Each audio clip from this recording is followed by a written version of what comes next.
Hi bye, ug sa tanang mga naminaw karon. Ako di ay si Lia. Mo ni tawag niya nako. Di na ko magtago-tago pa. Taga Talakag, Bukidnon day ko. Bata pa ming yuan, ginabuya-buya na jud mi. Sayod yun ang tanan ana. Gapuyo mi sa usa ka bukid, mao nang kaila ra jud mi. Mga bata pa gyud kaayo mi, pero permi na jud ming tawagon og Lians. Kay uso biya ng combination sa pangalan sa una, di ba? Unya kay Lia man ako ang real name ug ang iyaha kay Yayan. Yans iyahang nickname. Sumo nang nahimo ming Lians. Maghilakay lagi ko sa una basta mulabay na siya sa mua nga magmotor. Unya sungog-sungogon bitaw mi. Maghilakay jud ko kay lagi bata pa. Hangtod nga gihatagan jud mig higayon sa Ginoo nga magkaistorya min duha. April 28, 2015. Morning adlaw nga nagkaistorya mi. Kauban ako akong ig-agaw o kauban sa niya iyahang ig-agaw. Nga ig-agaw sad sa akong ig-agaw nga side sa ilang mama. Punta nakasabot mo. Pero bitaw, morning pinakauna na mong istorya nga kanang naa na may mga buot. Pero actually, bata pa jud kayo ko. 13 years old lang ko ato. Og siya kay 16 ato nga time. So kada ato nga adlaw, nagsige na yun dayon siya adto sa mua. Sige na siya bisita. Ako? Gawonder ko kung anong sigig adto sa balay. Kay para sa kuha, wala jud may naguyab aning adlaw. Pero sa iya daw, uyab na gyud daw may. So sige na lang. Sumoto nga niabot ang adlaw nga kinahanglan nako nga mobalik sa CDO. Since didto ko ga eskwela, unya hapit naman to ting klase. So kailangan na jud nako nga mobalik sa syudad. Yes, nag-LDR na jud dayon mi. Ay hara jud mi magkita kung muuli kog weekend or dili ba ka sem break or Christmas break or summer. Nay one time nga 2 months jud mi ayha nagkita kay ayha raman sad ko kauli sa weekend if mouli akong parents. Unya 2 months man nga walay uli-uli silang mama. Mo nang naabtan mig duha ka bulan ayha nagkitag balik. Unya imagine ha. Pangitaunon pa kaayo ang signal atong panahona diri sa mong bukid. So ayha ra gyud mi maka-communicate if makapangita siya signal. Kibali gaagad ra ko nga mo text siya or manawag baka. Mo nang once mag-uban mi, lobos-loboson ra jud namo. Halos di yun may magbulag kay usahay rabiya lagi may mag-uban. Pero grabe, nakaya jud namo. Sumoto nga pila na katuig ang ning labay. Kami lang gihapon. Daghan na kayog trials ang niabot sa mong duha. Pero gikaya jud namo. Saksi gyud ang mga ig-agaw nako. Higagaw niya, mga auntie ug uncle namo. Basta tanang tao nga kaila sa mua. Saksi gyud sila sa muang relasyon. Until naay niabot sa mua, nga gi-consider gyud namo nga dako kaayo nga challenge sa muang relasyon. Most especially sa mundo ha. Tungod ana nga trial, I chose to broke up with him. Nakigbulag ko niya. Giundang yun nako akong pag-communicate niya. Nag-deactivate kog Facebook para di siya maka-message nako. Nag-change pud kog SIM. Gi-private nako tanan akong social media accounts. Pero swear, namang gihapon siya'y gakakita nga way para maka-reach out sa kuha. Maskin lahi na nga number akong gamit, makapanawag gihapon siya nako. Wala gid siya ni undang og reach out sa kuha until I gave up. Murag 2 months ra gyud ata to nga pagbulag namo. Nagbalik lang gihapon mi. Sa among pagbalik, samot gyud mi ka-close. Hangtod nga nahuman na jud amo ang LDR type of relationship kay college na pud siya. Ug sa CDO na pud siya eskwela. So kada atong syudad na siya ning eskwela, higasige ra jud mig uban. As in everyday. Kabalo jud ako mga classmate ani nga bisan unsa may kadugay sa eskwelahan. Hulaton jud ko niya. Everyday jud ko niya nga sunduon. Kung asa mo padulong ang usa sa mua, dapat naa jud gihapon ang usa. Hangtod na hatag na jud nako akong pagkababayi niya. Grabe pa jud na akong hila kay I really thought biyaan ako niya after niya makuha. Pero mas gilove jud ko niya. Sa kadugay sa mong relasyon, 5 long years ay ha ko niya na nahilabtan. Sayod og kabalo jud ang Ginoo ana. As time goes by, we found out nga magkaanak nami. Atong time nga sige nagduda akong mama. Ako ang giingon niya nga gaduda na si mama. Until nga siya na'y nag-ingon nga mag-PT ko numi. O positive jud. Kung kabalo lang mo nga grabe jud na akong hilaka. As in hilak jud kayo. Pero siya, grabe ra intawon iyahang katawa. Gibati na ko grabe nga kakulba o kahadlok, pero kalmado ra yun kaayo siya. Nagkatawa pa siya sa kong paghila. Abi lang Japon ako nga biyaan ko niya after nga makabalumi, nga puros ko. Pero Lord, salamat yun kaayo. Gihatagan jud ko nimo giyuan nga grabe ka mapinalanggaon.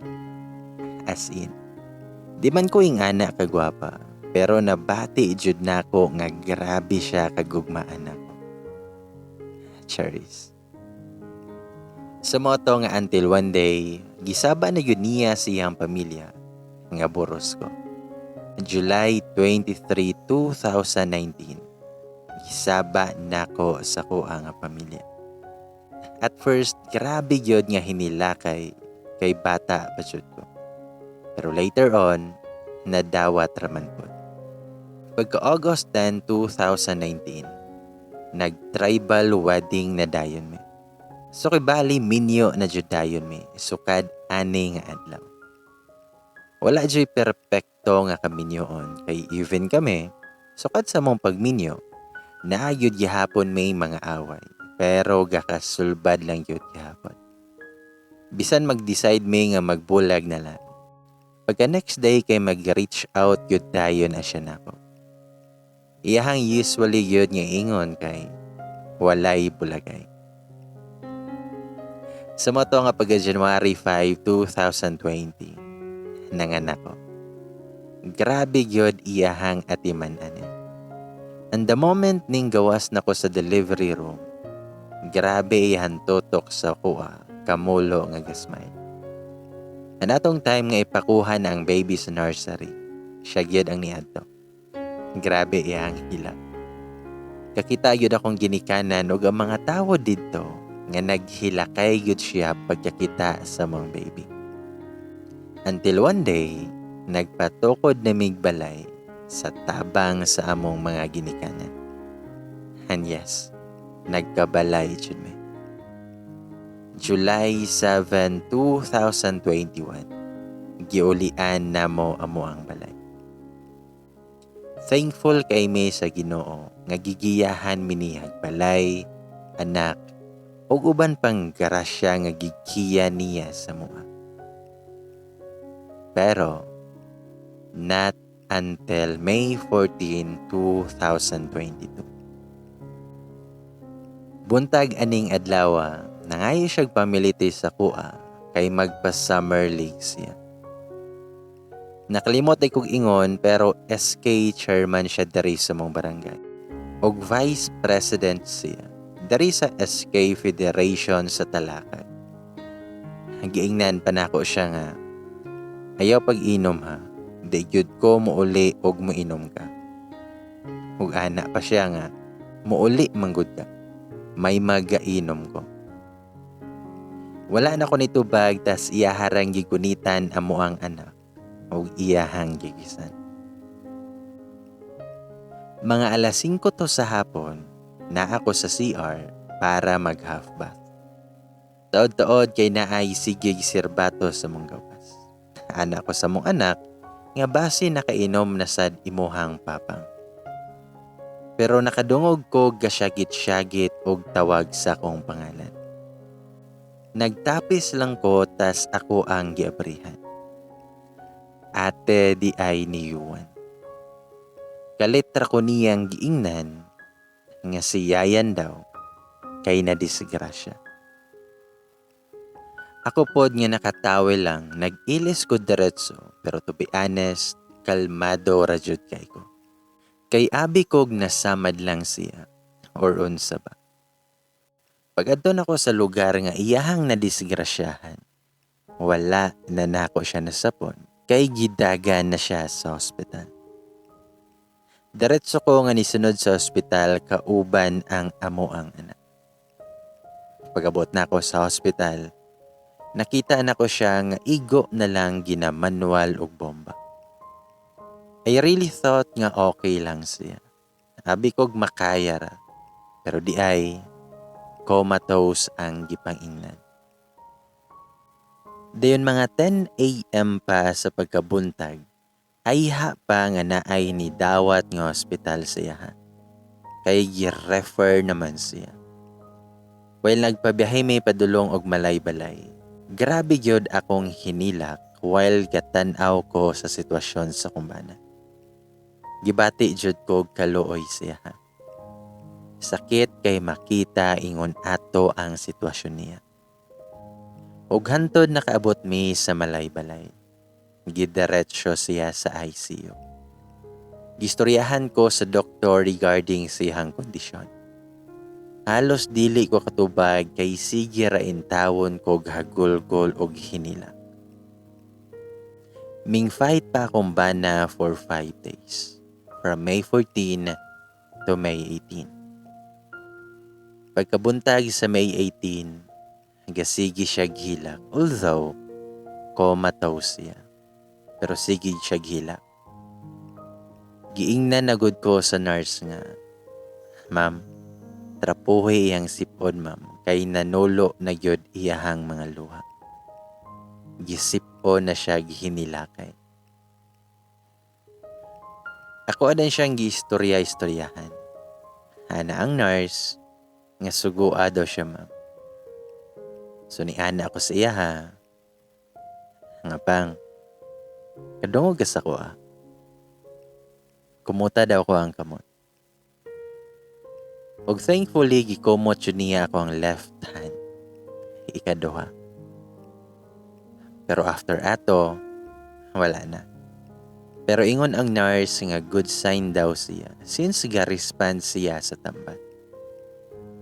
Taod-taod ni abot ang doktor. Nangutana ang doktor sa kuha kung pila iyahang edad. Unsa akong relationship sa pasyente o guban pa. Ug hangtod giingnan na pud ko regarding sa iyahang kondisyon. Paghawa pa lang sa doktor, grabe na jud akong hilaka. Gigunitan na ko iyahang kamot while sige jud ko hila. Dayon mga 12 noon to, while naghigda ko, nakadungog ko nga gihapak sa nurse ang dughan sa kumbana. Ning bakod ko diretsyo. Gipangutana ko sa nurse, nga ma'am, nagperma na mo og CPR. Nito bagog oo. Then giingnan na pud ko nga, atoa siyang tabangon mama, kay nawala na iyahang pulso. Wala na ko katubag.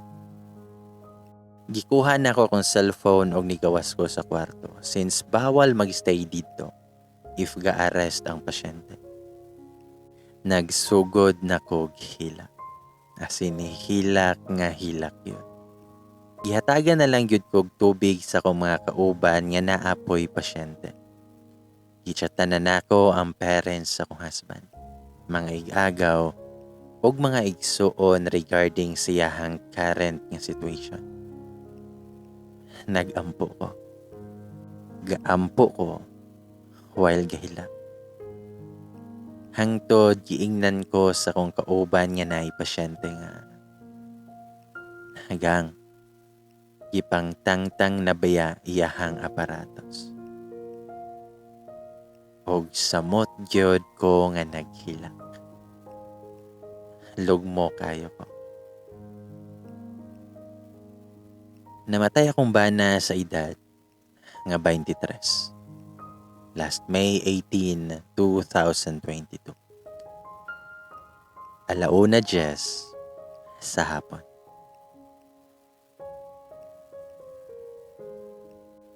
Para sa kumbana, pang gahilak jud ko nga nag-type ani. Kung kamingaw lang ang hisugutan, gamingaw na jud kay ko. Kabalo gyud ang tanan nga tao nga kaila sa tuwa pa, nga taliwala sa tong mga away, bulag balik nga sistema. Pero wala gyud ta nagbulag, apan imuhag yung kamatayon ang nagpabulag sa tuwa. Gibiyaan ni mos maling pang sakit kaayo. Ang balay, palangga rabayod kaayo nimo. Nganong imong gibiyaan. We could still build more memories together as a family. Makahimo patag daghang anak. And most especially, you could still do great things as a SK chairman o as a person. Pero I know how happy you are now that you are in God's arms already. Pero I'm jealous knowing that you are happy without me. Samantalang ako, gamingawo na kayo. Every time mag-imagine ko si mga actions diri sa balay, hilak radyod akong mabuhat.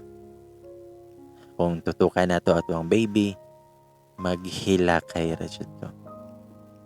Sayod biya tanan unsa nimo siya kapangga. Unya every time pangitaon kaniya, sakit kayo.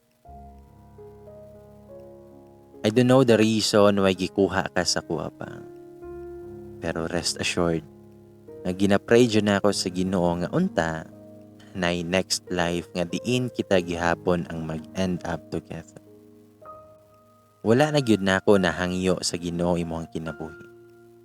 Busa ko yung ginahangyo nga unta mahatagan tag chance nga ipadayon ang naputol natong paghinigugmay.